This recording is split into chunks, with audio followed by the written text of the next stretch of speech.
ओला dock YouTube channel को subscribe करें और बेल आइकॉन को दबाना मत भूलें। आज हम बात करेंगे ये जो काली सी गर्दन हो जाती है ना, और आप रगड़ते रगड़ते रगड़ते रहते हैं, कभी स्क्रब लेते हैं, कभी वो मोटा वाला जावा लेते हैं और खूब रगड़ते हैं कि किसी तरह ये मैल उतर जाए। या हम किसी को देखते हैं और सोचते हैं उफ कितना गंदा है, देखो इसकी गर्दन कितनी काली है, बगलें कितनी काली हैं।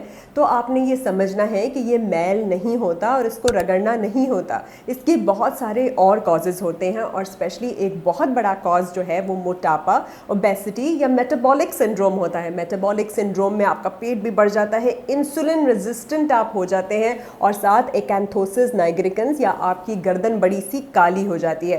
तो इसलिए इसका सबसे बड़ा हल तो ये है कि ये फाइंड आउट करना कि कहीं आपको डायबिटीज़ तो नहीं है, कहीं आपको इंसुलिन रेजिस्टेंट तो नहीं है, और साथ आपको दवा शुरू कराते हैं एंडोक्राइनोलॉजिस्ट, चाहे वो मेटफॉर्मिन वगैरह हो, लेकिन आपको कहते हैं कि साथ आपने अपना वजन कम करना है। और वजन कम करने में एक्सरसाइज के साथ साथ बहुत ज़रूरी है कि आप अपनी डाइट में से बिल्कुल चीनी ख़त्म कर दें, रिफाइंड फ्लावर ख़त्म कर दें, मतलब आटे की, मैदे की, राइस, चावल, ये सारी चीज़ें, पफ, पेस्ट्री, पिज़्ज़ा, ब्रेड, ये आपने ख़त्म करना है। और इसकी जगह आपने ज़्यादा से ज़्यादा फल और सब्जियां और नट्स और दालें और सीड्स इस्तेमाल करनी है। जब आप अपनी डाइट में ये चेंजेस लेकर आएंगे तो आप खुद देखेंगे कि आपको कोई एक्सपेंसिव ट्रीटमेंट कराने की ज़रूरत नहीं है और आपकी गर्दन और बगलों में बड़ा फ़र्क पड़ा है।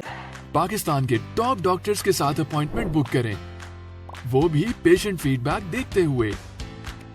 लाखों लोगों की तरह पाकिस्तान के सबसे बड़े डॉक्टर नेटवर्क का फायदा उठाएं और आज ही ओला डॉक ऐप डाउनलोड करें। ओला डॉक, डॉक्टर का अपॉइंटमेंट आसानी से। दूसरा रीज़न देखा होगा आपने, प्रेगनेंसी में भी बढ़ जाती है। जो लोग ओरल कॉन्ट्रासेप्टिव पिल्स लेते हैं या कोई भी और मेडिकेशन लेते हैं, बहुत सारी ऐसी मेडिसिन हैं इंक्लूडिंग हमारी ये जो NSAIDs वगैरह हम लेते हैं ना, non steroidal anti inflammatory drugs, उनसे भी अक्सर जो है ये जो है डार्कनिंग हो जाती है। एक और रीज़न है हार्मोनल डिस्टर्बेंस। बहुत सारी लड़कियों को आजकल PCOD है जिसमें मोटापा हो जाता है, सर के बाल गिरने लगते हैं, मुंह पे दाने हो जाते हैं और उनको पता लगता है अल्ट्रासाउंड कराने के बाद कि उनकी ओवरीज में छोटे छोटे सिस्ट हैं।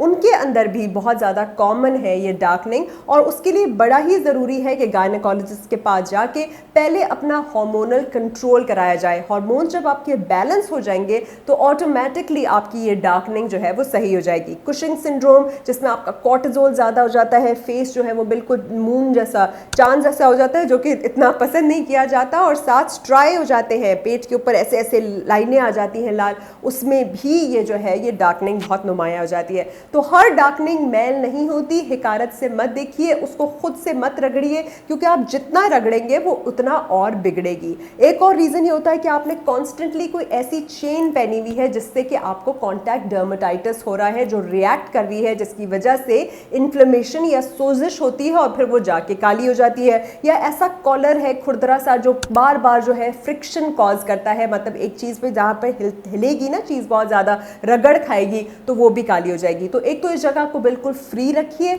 और दूसरे नंबर पे आप क्या यूज़ कर सकते हैं, आप लाइटनिंग एजेंट्स यूज़ कर सकते हैं। लाइटनिंग एजेंट्स में बहुत सारी चीज़ें होती हैं। आप डर्मेटोलॉजिस्ट के पास जाके केमिकल पील्स करा सकते हैं, या खुद जो है कोजिक एसिड हो गया, आब्यूटीन हो गया, लिकरिस हो गया, विटामिन C हो गया, इनको यूज़ कर सकते हैं एज नेचुरल लाइटनिंग एजेंट्स। रगड़ना नहीं है, एक्सफोलिएशन कंट्रोल्ड तरीके से होती है। एक्सफोलिएशन होती है आहिस्ता आहिस्ता से स्क्रब करना, उसके बाद उसको अच्छी तरह से आप टोनिंग कर सकते हैं और मॉइस्चराइज कर सकते हैं। जो आपकी रेगुलर पीलिंग एजेंट्स हैं उसमें अल्फा हाइड्रोक्सी एसिड्स हैं, बीटा हाइड्रोक्सी एसिड्स हैं, और किसी भी ब्रांड या कंपनी के हों, अगर कंट्रोल्ड एनवायरनमेंट में आपको दिए जाते हैं तो उनका डेफिनेटली असर होता है। आपने स्ट्रॉन्ग वाइटनिंग क्रीम्स जिसके अंदर स्टीरॉइड्स हैं, हाइड्रोक्विनोन्स हैं, ये यूज़ नहीं करनी unless prescribe to you. Retinoids, retin A जो है वो काफ़ी हद तक हेल्प करते हैं, थिन आउट कर देते हैं क्योंकि लेयर बड़ी थिक हो जाती है, लेकिन उसके साथ बड़ा केयरफुल होना है कि फ्रिक्शन नहीं करना और सन को अवॉइड करना होता है। अगर आप नेचुरल की तरफ जाना चाहते हैं